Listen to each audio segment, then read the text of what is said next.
Good morning sprinters. आज हम करने वाले हैं 20 अप्रैल 2024 के the Hindu plus Indian express दोनों ही न्यूज़पेपर का एनालिसिस। दोनों ही न्यूज़पेपर के अंदर हम कुछ कॉमन आर्टिकल्स को देखेंगे जिनको हम केवल और केवल एक ही न्यूज़पेपर से करेंगे, जिसमें भी वो ज़्यादा डिटेल से बताए गए होंगे। इसके अलावा जो भी अलग आर्टिकल हैं, डिफरेंट आर्टिकल हैं और यूपीएससी के लिए इम्पोर्टेंट है, उनको हम दोनों न्यूज़पेपर से कवर करेंगे सो दैट करंट अफेयर के लिहाज से कुछ भी हमसे छूटे ना।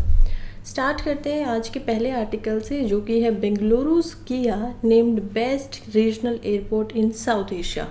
देखिए, जो किया का मतलब होता है यहाँ पर कैमेपोगवाड़ा इंटरनेशनल एयरपोर्ट। तो कैमेपोगवाड़ा इंटरनेशनल एयरपोर्ट जो कि बेंगलुरु के अंदर है, उसको बेस्ट रीजनल एयरपोर्ट का यहाँ पर दर्जा दिया गया है इंडिया एंड साउथ एशिया दोनों के अंदर। अब ये अवार्ड्स कब मिलते हैं? 2024 के यहाँ पर अवार्ड दिए जा रहे थे, sky tracks world airport awards. इसके अकॉर्डिंग ये अवार्ड यहाँ पर मिलता है, काफ़ी खुशी की बात है। बेंगलुरु के इंटरनेशनल एयरपोर्ट लिमिटेड की अगर माने, जो कि इस एयरपोर्ट को पूरा का पूरा ऑपरेट करते हैं, तो उनके अकॉर्डिंग ये बोलना है कि ये जो अवार्ड दिए गए हैं, ये दिए गए हैं कॉम्प्रिहेंसिव कस्टमर सेटिस्फेक्शन सर्वे को ध्यान में रखते हुए।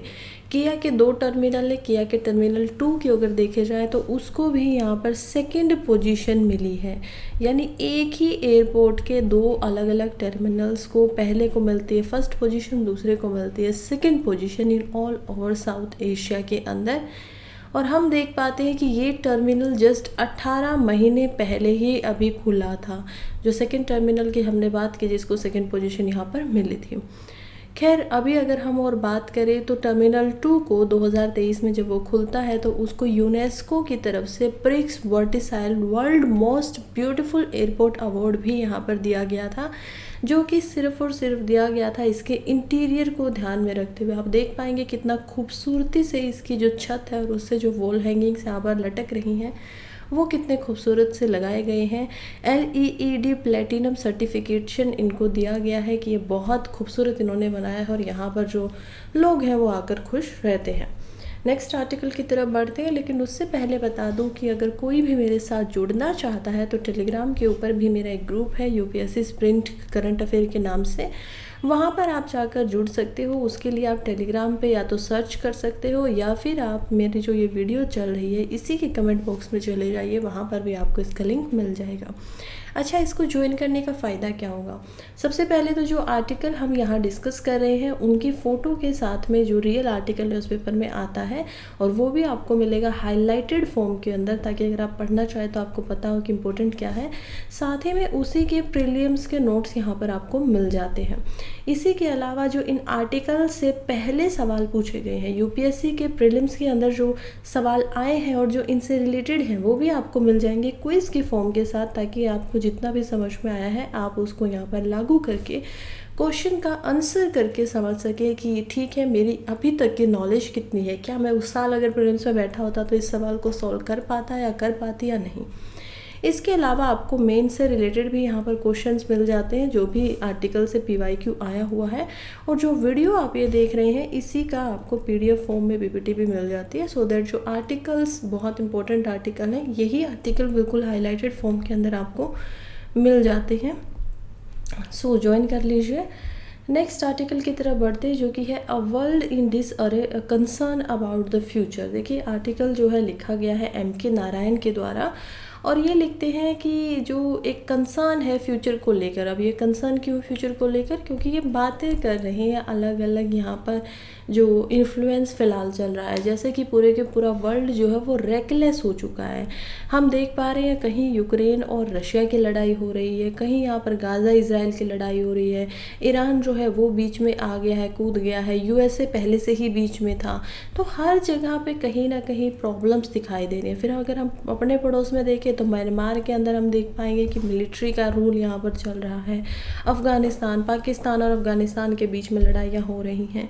सो एक तरीके से हर जगह पे एक रेसलेस सा प्रॉब्लम दिखाई दे रही है। अलग अलग लीडर हैं, जैसे कि यूक्रेन के व्लादिमीर ज़ेलेंस्की जो है और इज़राइल के बेंजामिन नेतन्याहू, ये सब सेंटर वे अभी ऑनगोइंग कॉन्फ्लिक्ट के दिखाई दे रहे हैं। कोई भी नहीं चाहता है कि ऐसे कॉन्फ्लिक्ट हो, लेकिन अभी हम क्या कर सकते हैं, रशिया के president Vladimir Vladimir Putin equal disregard दिखा रहे हैं आउटकम जो वार की आ रही हैं उससे रिलेटेड। बहुत सारी कंट्री अब इससे रिलेटेड और बीच में आ रही हैं, जैसे कि यूनाइटेड नेशंस हम देख पाएंगे, अलग अलग ऑर्गेनाइजेशंस, नाटो को लेकर ये सबसे बड़ी समस्या हो रही थी। जो कुछ कंट्रीज़ थी जैसे कि स्वीडन एंड फिनलैंड, वो अभी रिसेंटली, स्वीडन ने 2023 में और फिनलैंड ने 2024 के अंदर रिसेंटली नाटो को ज्वाइन कर लिया है, इस डर से कि कहीं उनके ऊपर भी रशिया के द्वारा ऐसा हमला ना कर दिया जाए और कहीं वो भी खुद को यहाँ पर सेफ ना रख पाए। तो नाटो होता क्या है? नाटो होता है नॉर्थ अटलांटिक ट्रीटी ऑर्गेनाइजेशन। इसका जो मतलब होता है, इसमें हम देख पाएंगे सबसे पहले कि नॉर्थ अटलांटिक है कहाँ। आप जब इस मैप को देख रहे हैं तो ये मैप है साउथ अमेरिका का, इसी से नीचे हम देख पाएंगे कि नॉर्थ अमेरिका का मैप शुरू हो जाता है। उससे अगर साइड में हम जाएंगे तो यहाँ पे आ जाता है यूरोप, और इसी में ये है मेडिटेरियन सी, और यहाँ से शुरुआत हो जाती है अफ्रीका महाद्वीप की। अफ्रीका जो महाद्वीप है उसके आगे हम जाएंगे तो यहाँ पर सऊदी अरेबिया और ये जो पूरा का पूरा प्लेटू है, उससे आगे हम इंडिया को देख पाएंगे।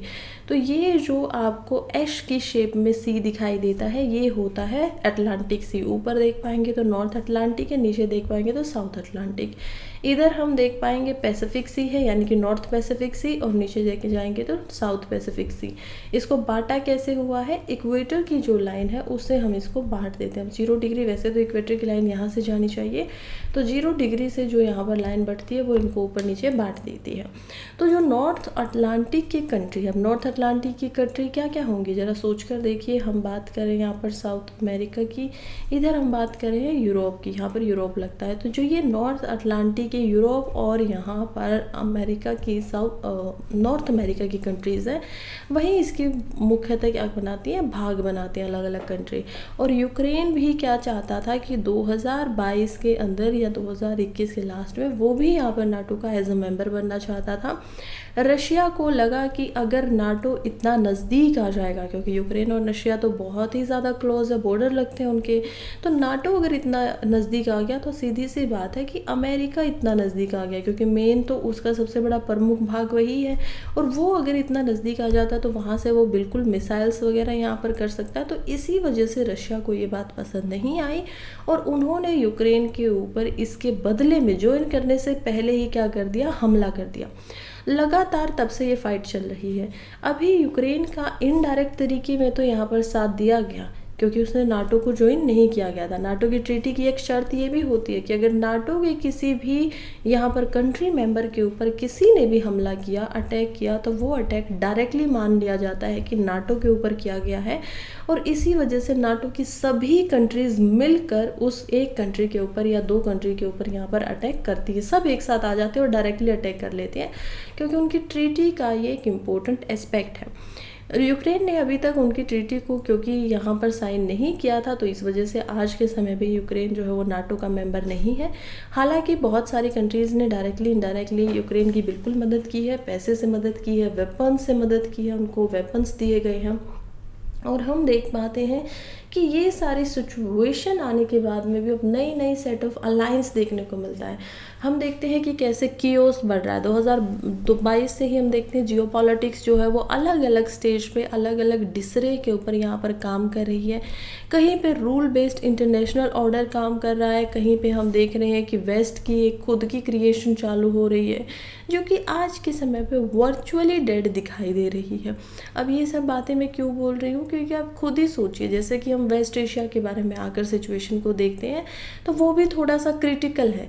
इजराइल की अगर बात करें तो इजराइल में हम देखते हैं एक वाउंडेड टाइगर की तरह इजराइल जो है वो काम कर रहा है। घायल यहाँ पर टाइगर जो होता है, चीता जो होता है, उसकी तरह काम कर रहा है, शेर की तरह काम कर रहा है। क्योंकि हम देख पाते हैं कि अक्टूबर 7 को यहाँ पर इजराइल के ऊपर हमास का जो ग्रुप है गाज़ा का, वहाँ से अटैक किया जाता है। इजराइल के लोग जो अपना एक फेस्टिवल मना रहे थे, 7 दिन लंबा वो फेस्टिवल था उनका, और उसमें वो खुश थे, लास्ट डे था उनका, लेकिन उनके ऊपर जो बॉर्डर की वहाँ पर सिटीज़ हैं उनके ऊपर हमला होता है। वहाँ के कुछ लोगों को पकड़ लिया जाता है, अगवा कर लिया जाता है और वापस से अपने पास वो लेकर चले जाते हैं। अब इससे इजराइल को क्या लग रहा है? इजराइल की पोजीशन उस घायल शेर की तरह हो गई है कि अब वो उनसे बदला लेना चाहता है। बहुत सारे जो हमारे यहाँ पर हम देखते हैं कि इधर से इजराइल की तरफ से भी लोगों को पहले ही जेल में रखा गया था पकड़कर, फिर गाज़ा ने जो लोगों को वो लेकर चले गए थे उनमें से कुछ लोगों को इजराइल वापस भी लेकर आ पाया शांति करने के माध्यम से। लेकिन अब दोनों ही कंट्री का कोई यहाँ पर मूड नहीं है, ना तो रशिया का कोई मूड है कि वो शांति की तरफ जाए, और ना ही हम देख पाएंगे कि इजराइल का अभी कोई भी मूड ऐसा है कि वो शांति करे। रशिया के जो प्रेसिडेंट है व्लादिमीर पुतिन, उनको शांति करवाने के लिए, पीस करवाने के लिए स्विट्ज़रलैंड बीच में आता है, एज अ मीडिएटर बनना चाहता है। और वो क्या करता है, 100 से ज़्यादा कंट्रीज़ को न्योता भेजता है, कहता है कि आप आइएगा, जून के अंदर हम लोग मिलकर यहाँ पर यूक्रेन और जो रशिया है उसका क्या करेंगे, समझौता कराएंगे। जून 15-16 की इन्होंने तारीख दी है, लेकिन रशिया के प्रेसिडेंट ने साफ साफ वहाँ पर आने से मना कर दिया है। ऐसी ही कुछ सिचुएशन इजराइल में है। इजराइल में अगर हम सिचुएशन को कंपेयर करें तो हम देख पाएंगे कि यूएस जो है वो चाहता है कि अब लड़ाई और आगे ना बढ़े, और इवन यूएस ने अपनी वोट को एब्सटेन भी कर लिया जब हम देखते हैं यूनाइटेड नेशन सिक्योरिटी काउंसिल के अंदर, जिसके अंदर हम 5 परमानेंट मेंबर्स को देख पाते हैं और 10 यहाँ पर नॉन परमानेंट मेंबर है। जस्ट हम देख पाएंगे कि वो लोगों की वोट तो जरूर काउंट होगी, लेकिन उनकी सभी को मानना ज़रूरी नहीं है। जैसे कि परमानेंट मेंबर्स का यहाँ पर मानना ज़रूरी है फ्रांस, यूके, चाइना, यूएस और जर्मनी, तो इन सब का मानना यहाँ पर बहुत इंपॉर्टेंट होता है। और पांचों में से अगर कोई एक भी यहाँ पर वीटो कर देता है, कहता है कि मैं इस बात से संबंध नहीं हूँ, तो वो रेजोल्यूशन, वो प्रस्ताव जो भी यहाँ पर पास होने के लिए रखा जाता है वो क्या हो जाता है, रद्द हो जाता है। तो जब सीज फायर का प्रस्ताव रखा गया तो यूएस ने क्या किया, वीटो नहीं किया। यूएस ने सिर्फ अपनी वोट नहीं दी, एब्सेंटी हो गया कि मैं चलो वोट ही नहीं देना चाहता। अब इसी वजह से जो 4 परमानेंट मेंबर थे वो इस तरफ में वोट करते हैं, और साथ ही में जो नॉन परमानेंट मेंबर है वो भी सीज फायर करना चाहते हैं कि एकदम से लड़ाई बंद हो जाए। और हम देखते हैं कि उसके बाद में इजराइल की तरफ से आता है कि मैं नहीं मानता, यानी आप लोग मेरा क्या कर लोगे, मैं नहीं मानता, आप लोगों ने सीज फायर का कह दिया ठीक है, लेकिन मैं नहीं करूँगा। उनका कहना है कि हम लोग बिल्कुल हमास को पूरा ख़त्म करके ही यहाँ पर दम लेंगे, यहाँ पर मानेंगे। सो सिचुएशन ऐसी ही है, दोनों जगह पर डिस्टर्बेंस ज़्यादा है, नई नई अलायंस हो रही है। यूएसए जो है वो थोड़ा सा पीछे हट रहा है इजराइल की तरफ से भी, और यूएसए साथ में पीछे हट रहा है रशिया की तरफ से भी।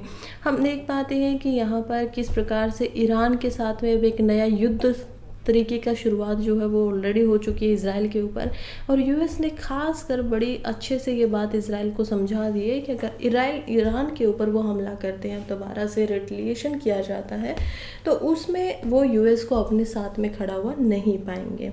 खैर यही है कि अब्सेंस जो है लीडर्स की, जो इन्फ्लुएंस कर सके वर्ल्ड को, अलायंस बना सके, इकोनॉमिक इश्यूज़ की वजह से, करंट टेक्नोलॉजी, ये सब कुछ ऐसे कुछ कारण हैं जिनकी वजह से वर्ल्ड के अंदर हम देख पाएंगे कि डिस्टर्बेंस बनी हुई है।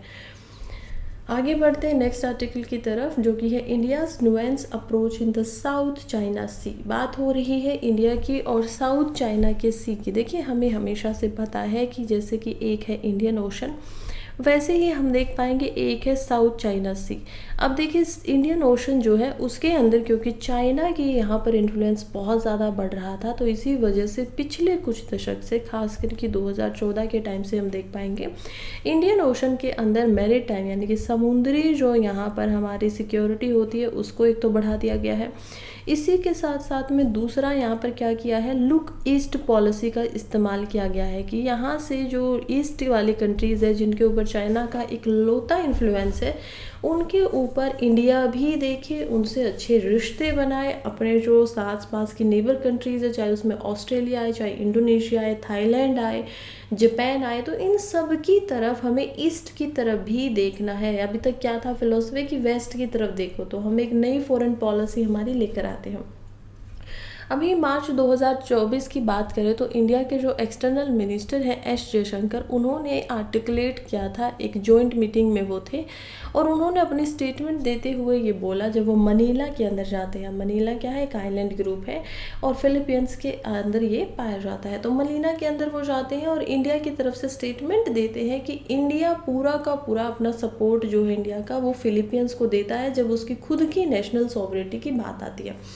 अब ये बोला क्यों गया था इंडिया के फॉरेन मिनिस्टर के द्वारा, क्योंकि हम देख पाते थे कि कैसे जो ये मैरीटाइम बाउंड्रीज़ है, मैरीटाइम यानी कि समुद्री जो बाउंड्रीज़ होती थी उनके अंदर चाइना की और फिलीपींस की लड़ाई हो रही थी।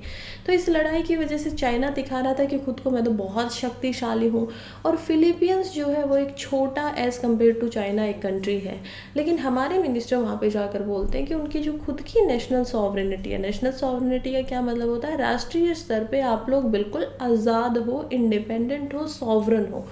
तो ये उनके साथ में इंडिया यहाँ पर बिल्कुल खड़ा हुआ है। खैर अभी हम देखते हैं कि मनीला और जो बीजिंग है उनका हम सी डिस्प्यूट को लगातार विटनेस कर रहे हैं, और काफ़ी ज़्यादा ये इंटेंस और वोलेटाइल ईयर रहा है 2023 के अंदर। फ्रिक्वेंट टेंशन्स यहाँ पर आ रही हैं, डिप्लोमेटिक फ्रैक्शंस देखने को मिले हैं, और एक जॉइंट स्टेटमेंट हमने देखी 2023 में न्यू दिल्ली एंड मनीला के बीच में, जिसमें उन्होंने चाइना को इसके ऊपर अडेर भी किया, चाइना को बाहर भी निकाला।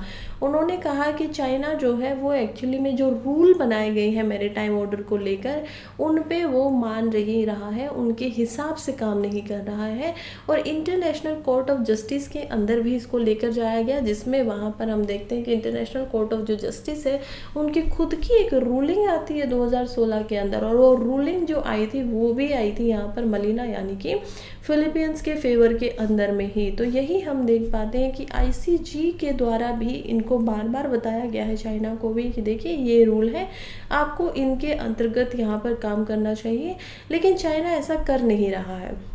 इंडिया की अब बात करें तो इंडिया ने काफ़ी, हमने देखा कि थोड़ा सा अपने रिस्पॉन्सिबिलिटी दिखाई है अपने जो नेबर कंट्रीज़ हैं उनके प्रति, क्योंकि अभी इंडिया जो वो खुद को as a leader of south हम देख पाते हैं कि जो साउथ ब्लॉक होता है जो कि इक्वेटर से बटा हुआ होना चाहिए, लेकिन अभी कैसे बटाया गया है, हम देख पाते हैं कि ग्लोबल जो साउथ है उसको बांटा गया है इकोनॉमी के हिसाब से ज़्यादा, यानी कि जो थर्ड वर्ल्ड कंट्रीज़ हैं जो अभी डेवलपिंग स्टेज में है, विकसित जो नहीं हुई है, उनको ग्लोबल साउथ के नाम से जाना जाता है, क्योंकि साउथ के अंदर वो ज़्यादा है।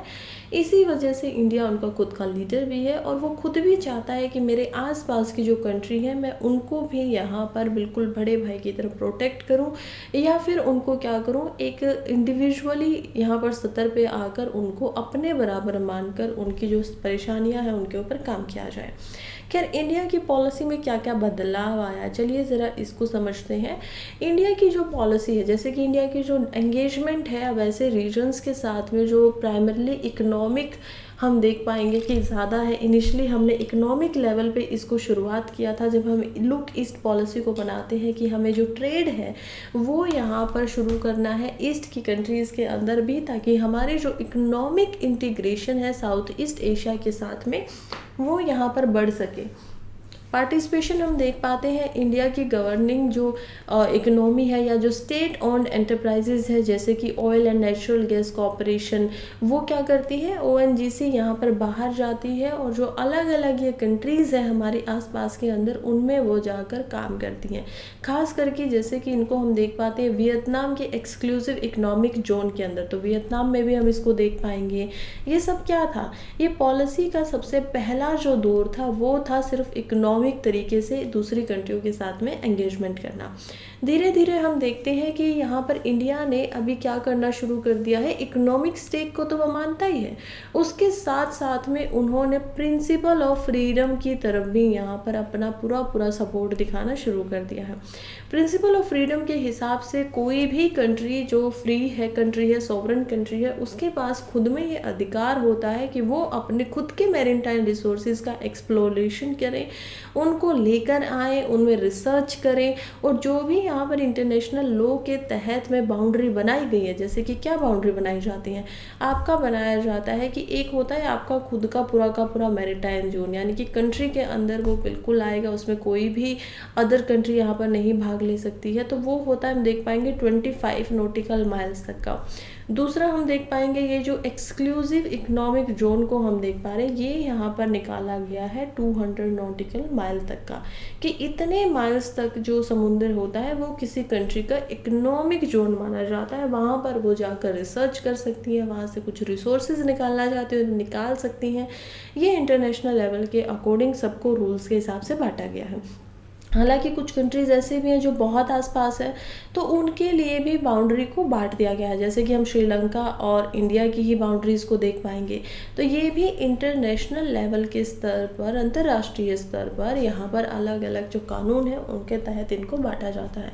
तो इंडिया बहुत मान रहा है, इंडिया कह रहा है कि मैं पूरे के पूरे सपोर्ट में हूँ ये जो कानून बने हुए हैं इनके। और इसी में स्पेशली हम जो यूनाइटेड नेशंस का कन्वेंशन को देख पाते हैं, जो कि है law of the sea UNCLOS के ऊपर। तो ये सारी चीज़ें ऐसी हैं जिसमें इंडिया पूरा कहता है कि मैं यहाँ पर इस चीज़ के साथ दे रहा हूँ। अब इंडिया की जो पॉलिसी है वो इवोल्यूएट होकर दिखा रही है। जो ट्रांसमेशन हुआ है ये इंडिया की पॉलिसी का, वो हुआ है लुक ईस्ट और to act east under prime minister Narendra Modi के एडमिनिस्ट्रेशन के अंदर। और इसमें हमारा मेन जो ऑब्जेक्टिव है वो यही है कि हम active engagement Indo Pacific region के अंदर दिखाएं। पॉलिसी का एवोल्यूशन दिखाता है कि इंडिया एक्नॉलेज करता है जो चेंजिंग जियोपॉलिटिकल लैंडस्केप है, उन सभी चीज़ों की यहाँ पर समय के हिसाब से जियोपॉलिटिक्स जो है वो बदलती रहती है, और उसको समझना और उसको मानना इंडिया का प्रमुख यहाँ पर काम है। मानता है इंडिया।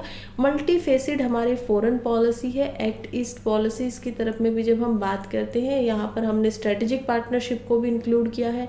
सिक्योरिटी कॉपरेशन जैसे कि Indo Pacific, Vietnam, Malaysia, Singapore, Philippines, इन सभी कंट्री के साथ में हमने सिक्योरिटी कॉपरेशन जो हमारी थी उनको भी क्या किया है, बढ़ा दिया है। इंडिया ने साइमल्टेनियसली अपनी खुद की कैपेसिटी, अपनी खुद की क्षमताओं को भी स्ट्रेंथन किया है, और किसके पोजीशन के अंदर किसके फेवर में हम लोग काम करेंगे उस चीज़ को भी हम देख पाते हैं कि इंडिया यहाँ पर ज़्यादा पावरफुल बना रहा है।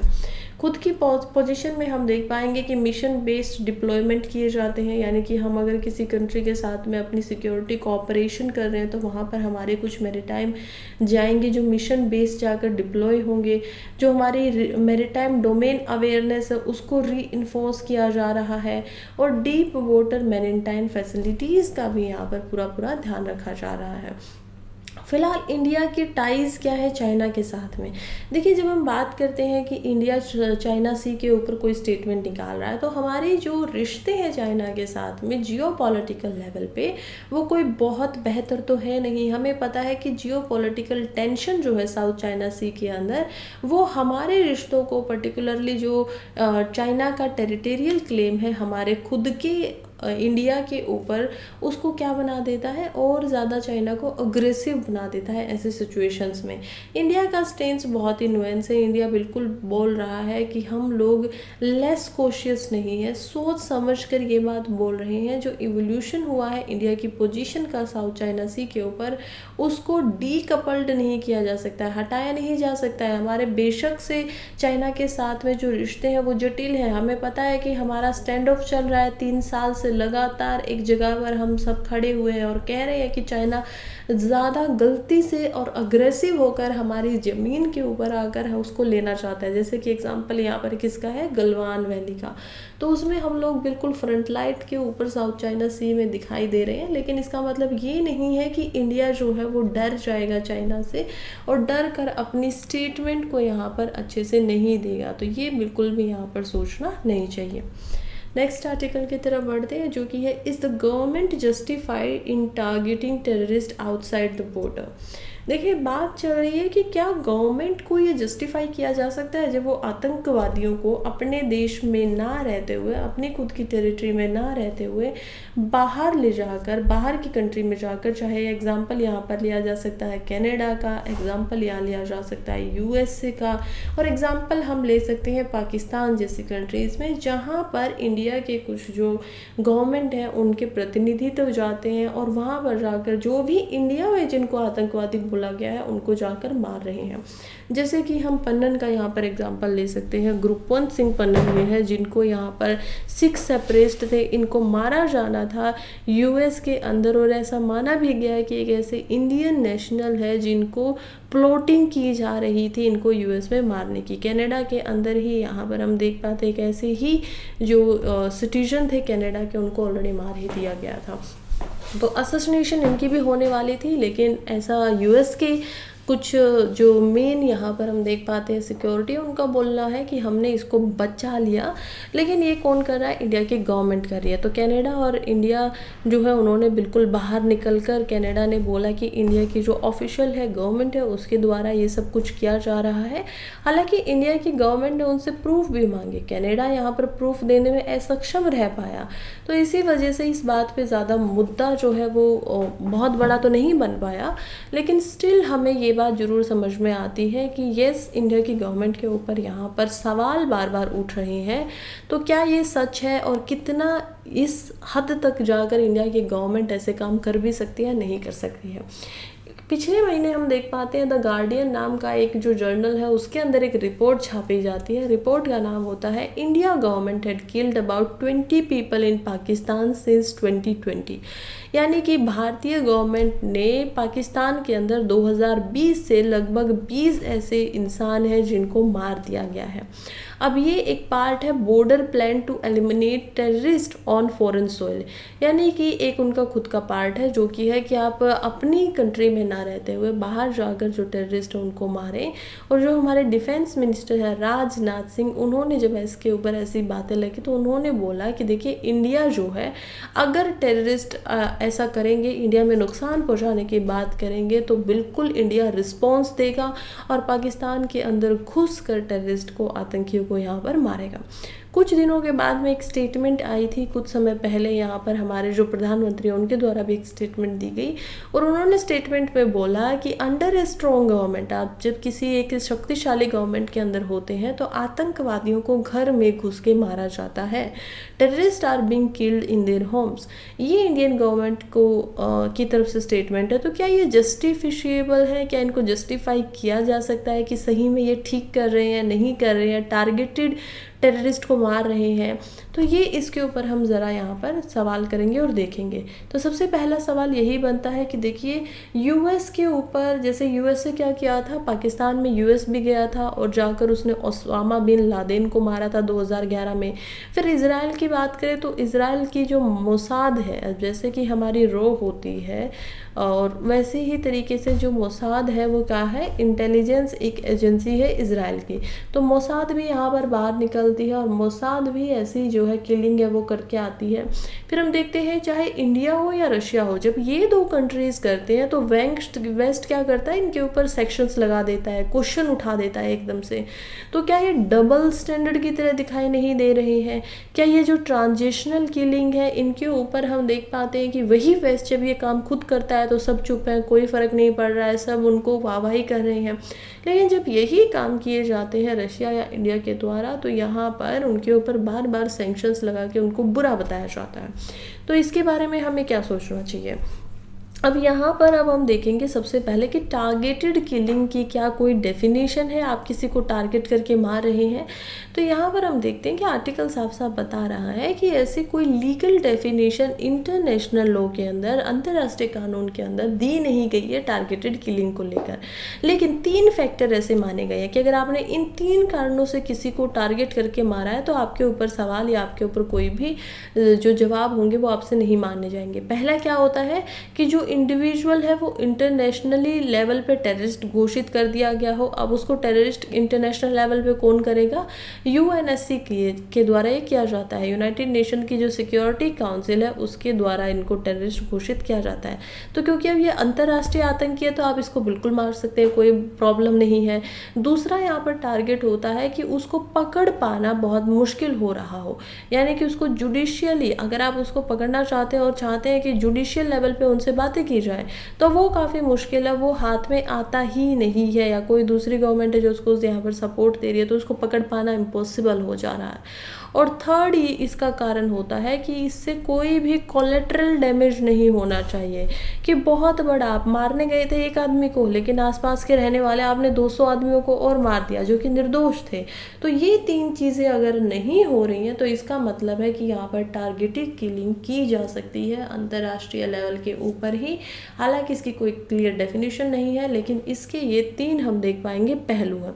इवन यूनाइटेड नेशन के अंदर इसको लीगल किया गया है। आर्टिकल 51 जो है यूएन चार्टर का, उसमें हम देख पाते हैं कि ये एक तरीके के राइट टू सेल्फ डिफेंस के अंदर इसको रखा गया है कि हर इंडिविजुअल, हर स्टेट, हर कंट्री के बाद खुद का एक अधिकार है जो कि है सेल्फ डिफेंस का, खुद को बचाने का। और उसके अंतर्गत में हम देख पाते हैं कि यहाँ पर ऐसे अटैक जो है वो सेल्फ डिफेंस में किए जा सकते हैं।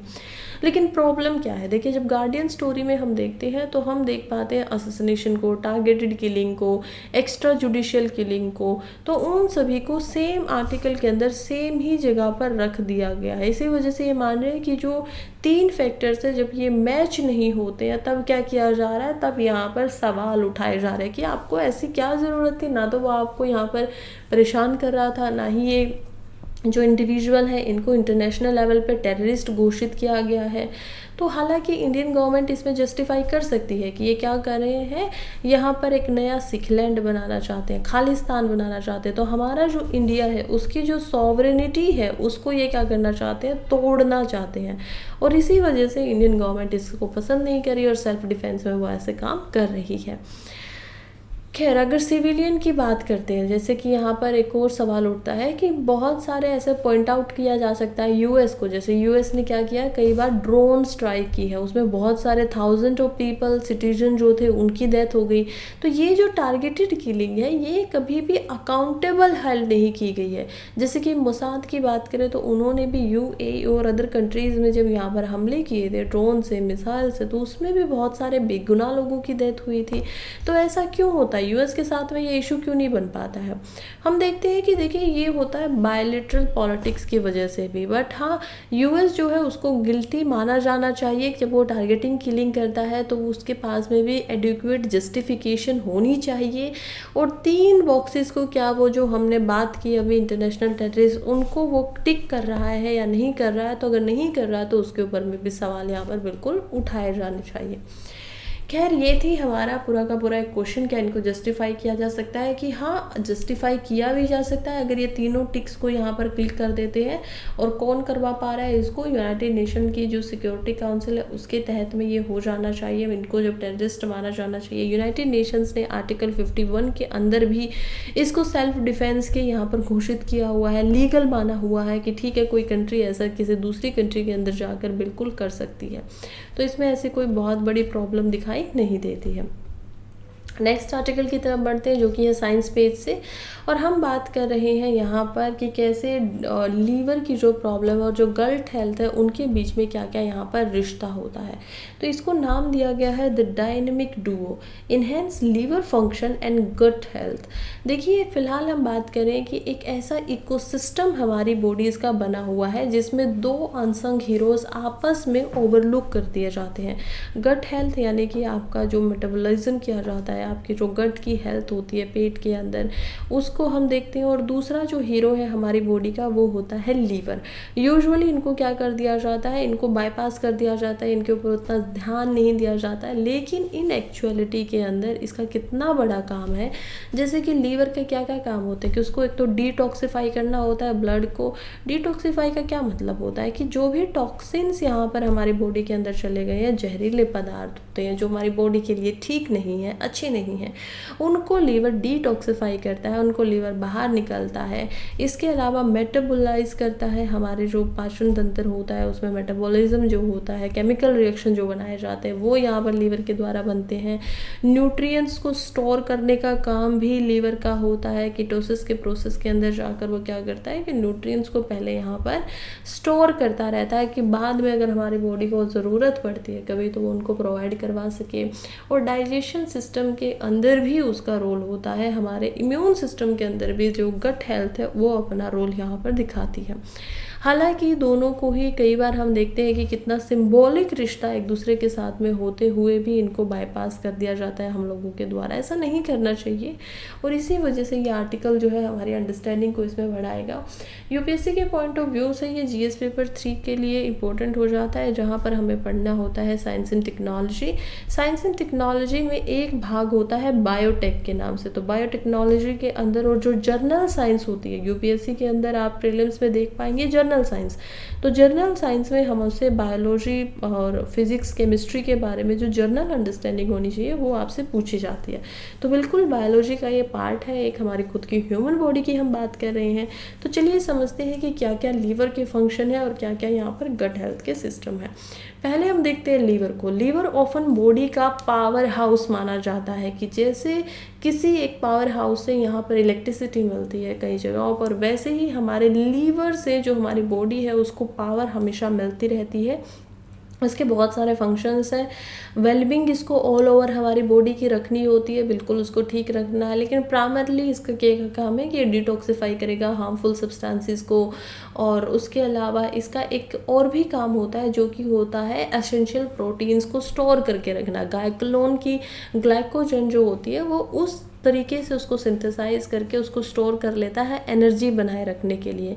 और जो फैट है उनको मेटाबोलाइज करता है, कार्बोहाइड्रेट्स, प्रोटीन, इन सब को रेगुलेट करता है। तो जो भी ब्लड का शुगर लेवल होता है और कोलेस्ट्रॉल लेवल होता है वो सब किसके द्वारा किया जाता है? लीवर के द्वारा किया जाता है।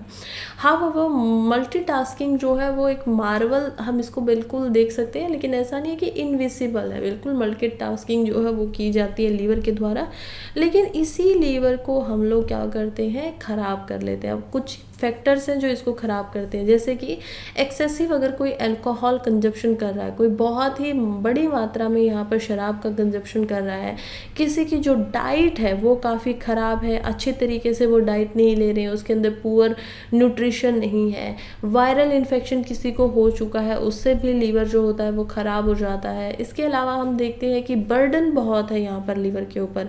कुछ ऐसे दवाइयाँ खा रहे हो, मेडिकेशन चल रहा है, जिसकी वजह से लीवर के ऊपर यहाँ पे क्या हो रहा है? असर ज़्यादा हो रहा है। उसके अलावा हम देखते हैं कि ओवर द टाइम ये आपके लीवर को जब लगातार ऐसा होता है तो या तो उसको फैटी लीवर बना देता है, जिसकी वजह से आपके लीवर की जो परफॉर्मेंस है वो उतनी बेहतर तरीके से नहीं हो पाती है, या फिर लोगों को इससे हेपेटाइटिस के भी अलग अलग जो प्रकार है हमने उनको पढ़ा था वो हो जाते हैं। और इवन अगर कंडीशन अभी तक ठीक ना हो तो एट द एंड इसमें हो जाता है लीवर सिरोसिस। तो सिरोसिस क्या होता है? एक तरीके का लीवर का कैंसर होता है, जो इसको रिवर्ट करना, इसको दोबारा से ठीक करना नहीं यहाँ पर इम्पॉसिबल है, इसको ठीक नहीं किया जा सकता है। ऐसा ही गट हेल्थ के साथ में भी होता है, जो कि अगेन जिसका काम है कि फैट डाइजेशन वगैरह इन सारी चीज़ों में वो हमारी मदद करे, एसिड्स वगैरह को बनाए, ताकि हमारी जो गट हेल्थ है वो अच्छे से बनी रहे। और हम देखते हैं कि यहाँ पर इन सब के अब सोल्यूशन क्या है। हमने इन सारे कारणों की वजह से इसको ख़राब तो कर लिया है, सोल्यूशन देखिए यही है, जैसे कि सबसे पहले तो एक ऐसी डाइट खानी चाहिए जो फाइबर रिच हो, जिसके अंदर फाइबर अच्छी मात्रा में हो। फ्रूट्स यहाँ पर ज़्यादा से ज़्यादा खाएं, वेजिटेबल्स खाएं, होल ग्रीन, पूरा जो ग्रेन जो होता है यानी कि पूरा जो अनाज होता है उसको आप खाएं। लेगुमस को खाया जाना चाहिए एज अ प्रीबायोटिक की तरह। दालें जो होती हैं उनका इस्तेमाल किया जाना चाहिए, और ताकि ये सब जो आपके गट बैक्टीरिया होते हैं उनको नरिश कर सके, उनको यहाँ पर हेल्दी रख सके। हम दूसरा देखते हैं कि यहाँ पर दूसरे लेवल पे क्या किया जाना चाहिए कि कुछ प्रोबायोटिक रिच फूड्स को लेके रखना चाहिए, जैसे कि योगर्ट होता है, दही जो होती है उसके अंदर हम देख पाते हैं प्रोबायोटिक्स होते हैं, कफीर, किमची, ये सब ऐसे बेनिफिशियल बैक्टीरिया हैं जो आपके गट के अंदर जाएंगे और डाइवर्स माइक्रोबोम को यहाँ पर एनर्जी देंगे। तो ये जो माइक्रोब्स होते हैं ये हमारे जो बाइल एसिड है उनको मेटाबोलाइज करने में हेल्प करते हैं, और इनडायरेक्टली हमारी जो लीवर की हेल्थ है उसके अंदर भी हम देख पाएंगे ये क्या करते हैं, काम आते हैं, हमारी लीवर हेल्थ में भी ये मदद करते हैं। इसके अलावा हम देखते हैं कि जो शुगर होता है वो देखिए हमारे लीवर का, मैंने पहले ही बताया कि शुगर को भी यहाँ पर कंट्रोल करने का काम लीवर का है।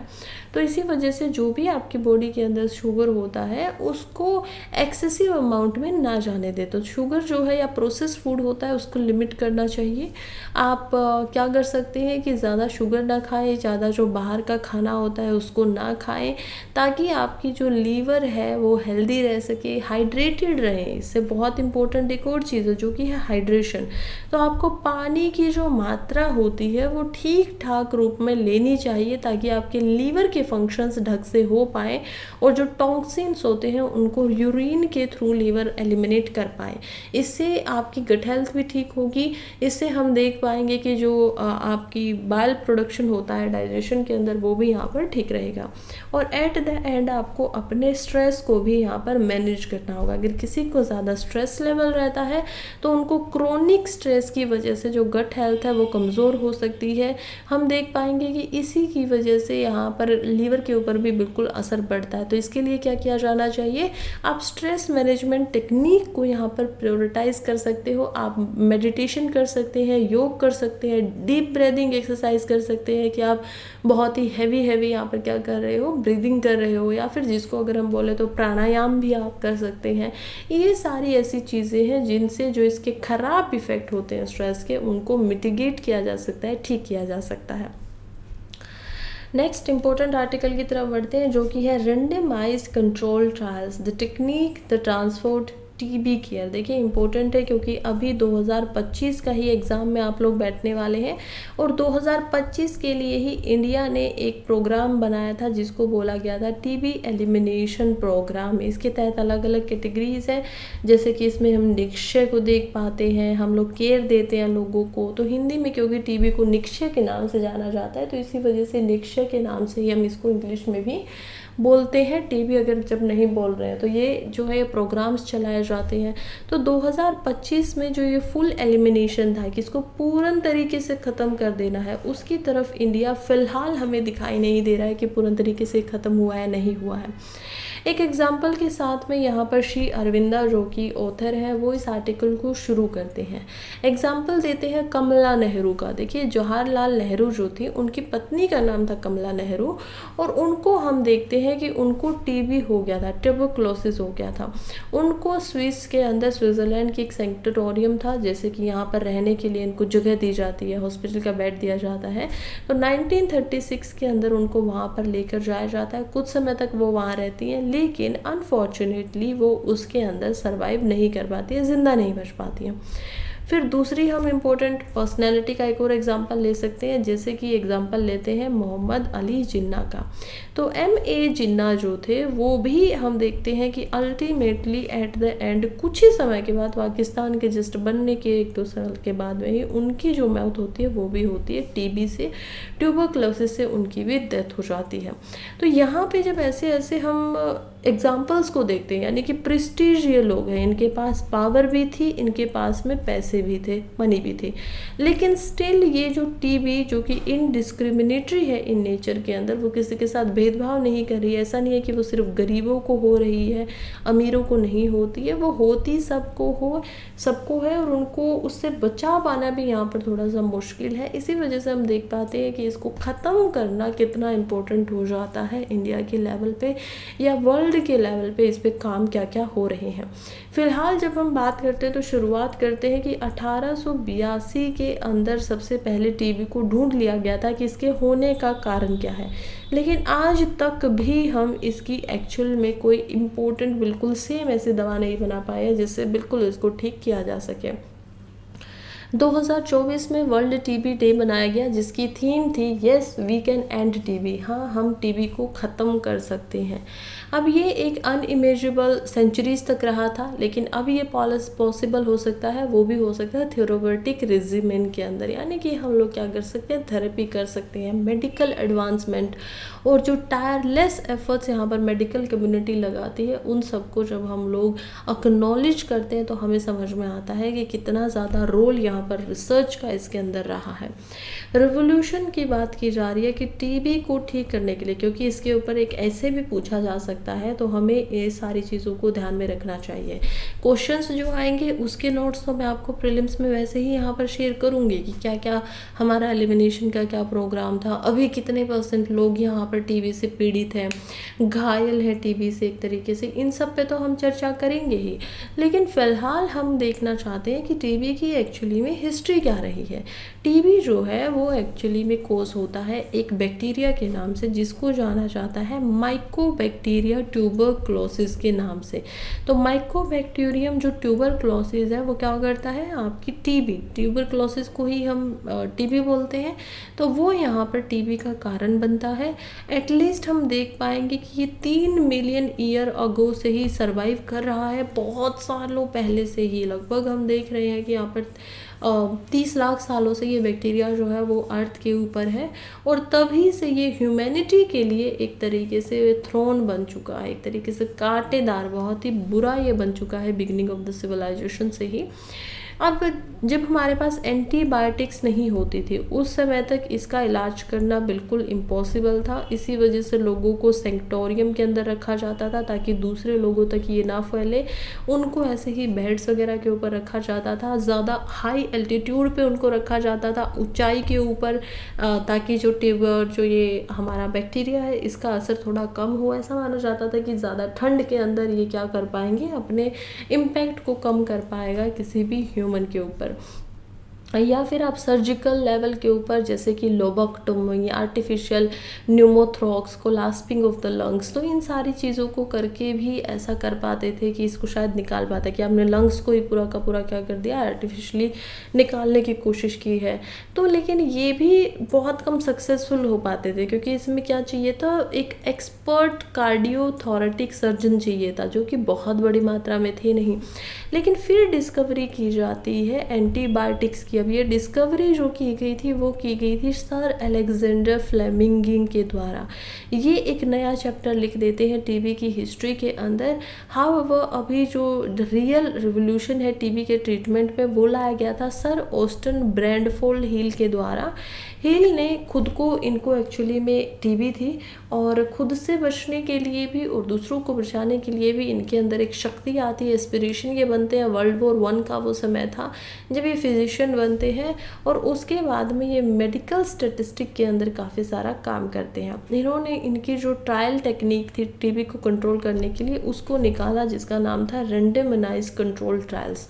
अब इसकी सबसे पहले इनको जो परमिशन है वो मिलती है ब्रिटिश मेडिकल रिसर्च काउंसिल की तरफ से, और पहली बार ये ऐसा रैंडमनाइज्ड क्लिनिकल ट्रायल्स जो है उनको यहाँ पर करते हैं 90s 40s के समय के आसपास में।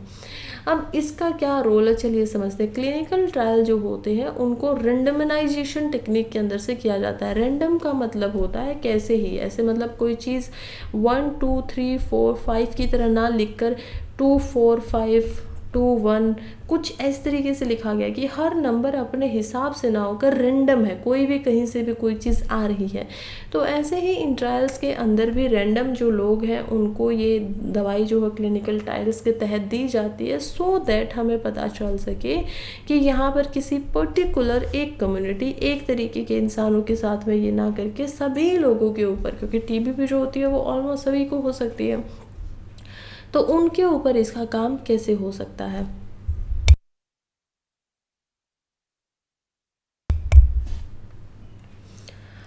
और अभी खैर ये आर्टिकल जो है यही बातें कर रहा है कि कैसे हम ग्रेटिट्यूड जो है वो अपना दिखा सकते हैं सर ऑस्टन को यहाँ पर, और अपने ग्रेटिट्यूड को दिखाते हुए ही हम बता पाते हैं कि टीबी को देखिए एंड करना बहुत इम्पोर्टेंट है। फ़िलहाल ट्यूबरक्लोसिस हमारे इंडिया का ये एक एम भी बन चुका है कि 2025 तक उसको एंड किया जाए, लेकिन अभी तक क्योंकि हम उस तरीके से वहाँ तक पहुँच नहीं पाए हैं, तो अभी इसके ऊपर और ज़्यादा काम चल रहा है। हम बिल्कुल इसके ऊपर और काम करेंगे।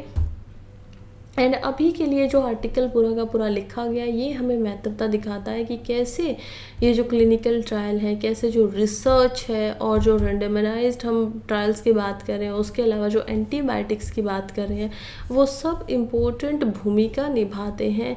कितना सारा यहाँ लोगों के द्वारा काम किया गया है समय समय के ऊपर, जिसकी हमें क्या करना चाहिए, अपना ग्रेटिट्यूड उनके प्रति यहाँ पर ज़रूर दिखा कर रखना चाहिए। बढ़ते हैं नेक्स्ट आर्टिकल की तरफ, जो कि है anti Maoist operation status check. अभी इंडियन एक्सप्रेस के हम एक्सप्लेन पेज से इनको देख पाते हैं, जहाँ पर लिखा गया है कि जो माओइस्ट है, एंटी माओइस्ट ऑपरेशन वो क्या क्या किए गए। अभी हमने कल परसों ही पढ़ा था कि कैसे यहाँ पर 29 माओइस्ट, जिनको माओइस्ट बोला जा रहा था, लेफ्ट विंग हम उनको मान सकते थे। ये माओइस्ट एक्चुअली में होते क्या है? देखिए, माओइस्ट से मतलब है वो इंसान जो माओइज्म को मानते हैं। माओइज्म क्या था? माओ जो थे वो चाइना के एक लीडर थे, जिनका मानना था कि हमें एक ऐसे समाज को या कम्युनिज्म को एक तरीके से तैयार करना है जिसमें कोई गवर्नमेंट ना हो, खुद से ही जो लोग हो वो अपने आप में अपनी गवर्नमेंट बनाए। हालांकि ये लोग डेमोक्रेसी को बिल्कुल भी सपोर्ट यहाँ पर नहीं करते थे।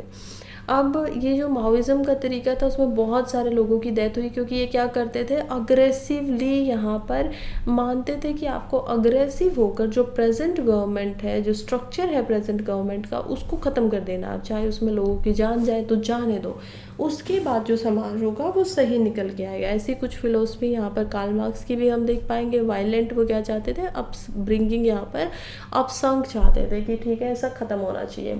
इंडिया नेपाल के अंदर भी माओइस्ट तो यहाँ पर चले गए, लेकिन नेपाल इंडिया के कुछ रीजन्स ऐसे रह गए जहाँ पर हम इस फिलोसफी को अभी भी चलते हुए देख पाते हैं। ज़्यादातर जो लोग हैं वो यहाँ पर अगेंस्ट है लैंडलॉर्ड्स के। इंडिया में जब शुरुआत होती है तो नक्सल बारी नाम के एक गाँव से होती है, जिसकी वजह से इसका नाम भी पड़ जाता है नक्सलिज्म। तो नक्सलिज्म के अंदर हम देख पाएंगे कि यहाँ पर जो कुछ लैंडलॉर्ड्स थे उनके खिलाफ में उनको मारने से ये शुरुआत जो है इस चीज़ की होती है। अब इंडियन गवर्नमेंट को ये नहीं चाहते कि इंडियन गवर्नमेंट यहाँ पर एज अ गवर्नमेंट की फॉर्म में रहे, और इसी वजह से ये इसको ख़त्म करना चाहते हैं। फ़िलहाल यहाँ पर बहुत सारे ऑपरेशन किए जा रहे हैं, खास करके 10 दिनों पहले जब इलेक्शन होने वाले थे तभी हम देख पाते हैं कि अलग अलग डिस्ट्रिक्ट के अंदर अलग अलग ऑपरेशन किए जाते हैं। जैसे कि अप्रैल 16 2024 में हम अबू जुमाद हिल्स खानेखर के अंदर देखते हैं, जहाँ पर 29 माओइस्ट की बॉडी को रिकवर किया गया। 2 अप्रैल 2014 में लेंडेरा फॉरेस्ट बीजापुर में 13 माओइस्ट की बॉडी मिलती है। फरवरी 18 2008 में 10, और 2008, 18, 19, 10, 16, 18 के अंदर हम देख पाते हैं कैसे 8, 8, 9, 9 करके अलग अलग जो ये डिस्ट्रिक्ट्स हैं, जिसके अंदर तैदकिल फॉरेस्ट आता है, पुंजीरी कनेर हिल्स, बोडगा फॉरेस्ट, नियर कुंद्रा, खम्मम, जागुरगड़ा, सुकमा, पाल्सपड़ी। तो ये सब क्या है, ये एक्चुअली में अलग अलग डिस्ट्रिक्ट्स हैं जिनको कुछ को आपको याद रखना चाहिए। जैसे कि अबू जुमाद हिल जो है ये काफ़ी इंपॉर्टेंट हो जाती है। अबू जुमाद हिल्स का मतलब ही होता है अननोन हिल्स, यानी कि जिनके बारे में पता ही नहीं है। अभी माउस्ट क्या करते हैं कि ये फॉरेस्ट में रहते हैं, इसी वजह से इनको जल्दी से ट्रैप कर पाना या जल्दी से पकड़ पाना पॉसिबल नहीं हो पाता है। फिलहाल जो अननोन हिल्स है उनके बारे में समझे तो हमें समझ में आता है कि ये माओइस्ट का सबसे स्ट्रॉन्ग होल्ड पोजीशन है। ये देखिए आप, जब हम बात करें छत्तीसगढ़ की तो किन एरियाज में सबसे ज़्यादा पाए जाते हैं, जैसे कि ये सबसे ज़्यादा है बीजापुर, तेलंगाना भी यहाँ पर आ जाता है। तो पूरी की पूरी इनकी रेड बेल्ट बनी हुई कि नेपाल से होते हुए छत्तीसगढ़, उड़ीसा से जाते हुए तेलंगाना, तमिलनाडु, महाराष्ट्र तक इनका जो इन्फ्लुएंस है ये जंगल जंगल के सहारे इन सारी जगहों पर पहुँच जाते हैं। हालाँकि हम देख पाते हैं 2014 में जहाँ कभी इनकी जो डिस्ट्रिक्ट का लेवल था वो 450 से भी ज़्यादा था, कितने डिस्ट्रिक्ट में ये बसे हुए थे। लेकिन आज 2024 की बात करें तो ये लगभग 45 से 47 ऐसे डिस्ट्रिक्ट है जिसमें रह गए हैं। तो हाँ, इनका जो लेवल है वो कम हो रहा है बिल्कुल समय के साथ साथ में, लेकिन इसके ऊपर अभी भी पकड़ बनानी ज़रूरी है क्योंकि अभी भी खतरा बहुत ज़्यादा है। अंडर अबजूद माल की जब हम बात कर रहे हैं यहाँ पर अबजूद माल हिल्स के बारे में, तो हम देख पाते हैं ये ऐसी हैं जो 4000 स्क्वायर किलोमीटर के अंदर फॉरेस्ट के अंदर, जंगल के अंदर यहाँ पर बसी हुई है। छत्तीसगढ़ के बस्तर रीजन में सबसे ज़्यादा पाई जाती है, और बस्तर एक ऐसा रीजन है जो यहाँ पर माओइस्ट या फिर नक्सल्स जो है उनसे भरा हुआ है। तो इसी वजह से बस्तर जो है वो आपको याद रहना चाहिए। जहाँ पर भी लेफ्ट विंग एक्सट्रीमिज़म की बात आती है, जहाँ पर भी नक्सलिज्म की बात आती है, जहाँ पर भी माओइज्म की बात आती है, तो ये एक ऐसी जगह है जो हमेशा आपको याद रहनी चाहिए। डिफ़िकल्ट ट्रेन है, यहाँ पर रोड नहीं है, इंफ्रास्ट्रक्चर इतना ज़्यादा नहीं है, और इसी वजह से 90% जो हम देख पाएंगे कि एरिया है यहाँ का वो भी कैसा है कि बिगेस्ट जो यहाँ पर हिल्स का एरिया है गोवा के अराउंड के आसपास में, टर्म्स के अराउंड के आसपास में, तो सबसे ज़्यादा यहीं पर देखने को मिलता है। इन जंगलों के अंदर हम देख पाएंगे कि टेररिस्ट जो है या माओइस्ट जो है, एक्चुअली में उनको टेररिस्ट कहना ठीक नहीं है, लेकिन कई बार क्या होता है कि किसी को अगर आतंकी घोषित कर दिया जाता है, किसी को माना जाता है, तो वो भी क्या करता है, इन आसपास के जंगलों में जाकर छुपने की कोशिश कर लेता है। तो ऐसे लोग जिनको गवर्नमेंट यहाँ पर पकड़ना चाहती है वो क्या करते हैं, ये फॉरेस्ट, ये हिल्स उनका एक सेफ हाउस बन जाता है, एक उनके लिए सेफ हेवन बन जाता है। यहाँ से वो लोग जंगल जंगल के रास्ते, अपना कॉरिडोर उन्होंने बना रखा है, जिसमें वो महाराष्ट्र से आंध्र प्रदेश, तेलंगाना, साउथ वेस्ट, उड़ीसा, छत्तीसगढ़, इन सभी जगहों पर आते जाते ट्रैवल भी करते रहते हैं।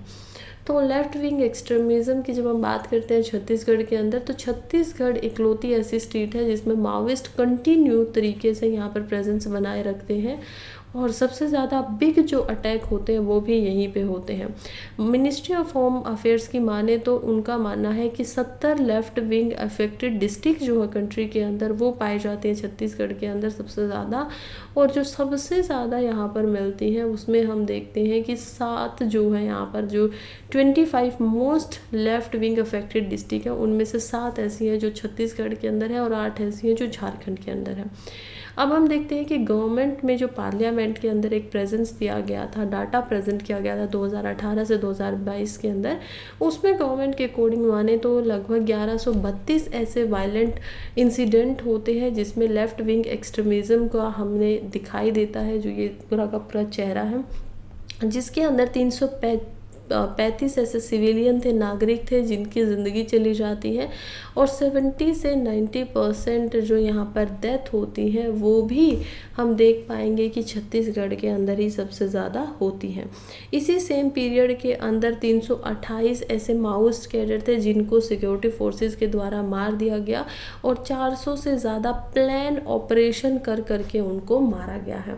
गवर्नमेंट की फाइनल पुश की बातें करें तो अगेन छत्तीसगढ़ जो है वो एक ऐसा लेसर एक्सटेंट है झारखंड के अंदर गवर्नमेंट के अंदर है जो लेफ्ट विंग एक्सट्रीज़म के अंदर यहाँ पर काम कर रहा है, माओइस्ट की स्ट्रॉन्ग होल्ड वहाँ पर दिखाई दे रहा है, और इसी वजह से गवर्नमेंट इस एरिया के ऊपर पूरा का पूरा काबू करना चाहती है। इवन हमारे जो यूनियन मिनिस्टर अमित शाह हैं वो भी इलेक्शन रैली में जब छत्तीसगढ़ जाते हैं तो वो भी ये प्रॉमिस करते हैं कि वो एंड ऑफ नक्सलिज्म जो है वो यहाँ पर कर रहेंगे। अभी पिछले संडे को ही वो वहाँ पर रैली करने के लिए जाती हैं।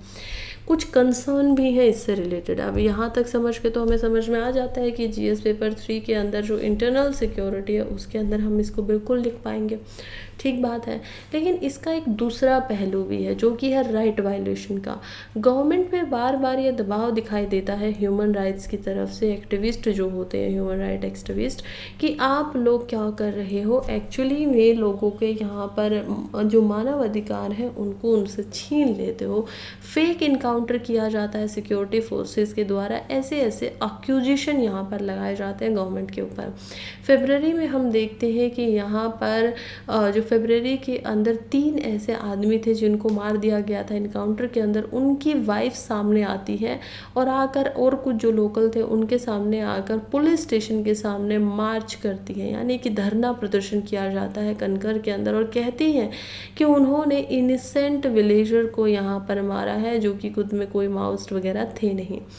ऐसा ही कुछ और हम देख पाते हैं कि जब एक बार 13 माओइस्ट को मार दिया गया तो अप्रैल 1 को वहाँ पर जो लॉयर और एक्टिविस्ट थी बेला भाटिया, उन्होंने इसके पीछे ये इल्ज़ाम लगाया गया कि जो इनकाउंटर किया गया था वो एक्चुअली में फेक था, जाली था, नकली था। एक्चुअली में माओइस्ट को यहाँ पर ना मानकर कोमल जो इंसान थे, जो नागरिक थे, जिनकी कोई गलतियाँ नहीं थी, उनको मार दिया जाता है। सो यस, ये कुछ इश्यूज़ भी हैं जिनकी ऊपर यहाँ पर बार बार गवर्नमेंट को सवाल उठाया जाता है। इवन जो ऑर्डिनरी ट्राइबल्स होते हैं वो भी यहाँ पर मार्केट या फेयर में चले जाते हैं तो उनको भी गवर्नमेंट के द्वारा एज ए नक्सल्स देखा जाता है। सामान्य जो यहाँ पर ट्राइब्स में रह रहे हैं, जनजातियों में रहते हैं, तो हाँ ये कुछ समस्याएं भी हैं। सबसे बड़ा ये इशू अभी क्योंकि हाईलाइटेड ज़्यादा हो रहा है तो इसका सवाल जो है इससे पूछा जा सकता है प्रीलिम्स के अंदर भी, मेंस के अंदर भी। इसमें जो गवर्नमेंट काम करती है सिक्योरिटी एजेंसी, जिसको आफ्सा बोलते हैं, आर्म फोर्सेस स्पेशल एक्ट के तहत वो काम करती है, वो क्या है। तो ये ऐसी कुछ अलग अलग चीज़ें हैं जिनके ऊपर यहाँ पर काम किया जाना चाहिए। खैर फ़िलहाल हमारा जो न्यूज़पेपर है वो यहीं पर ख़त्म हो जाता है। थैंक यू सो मच जो भी अभी तक यहाँ पर बने हुए हैं मेरे साथ में। वीडियो अगर अच्छी लगी हो तो चैनल को सब्सक्राइब कर दीजिए, वीडियो को लाइक कर दीजिए। अभी के लिए चलती हूँ, कल फिर से मिलूँगी, तब तक के लिए पढ़ते रहिए, आगे बढ़ते रहिए। All the very best.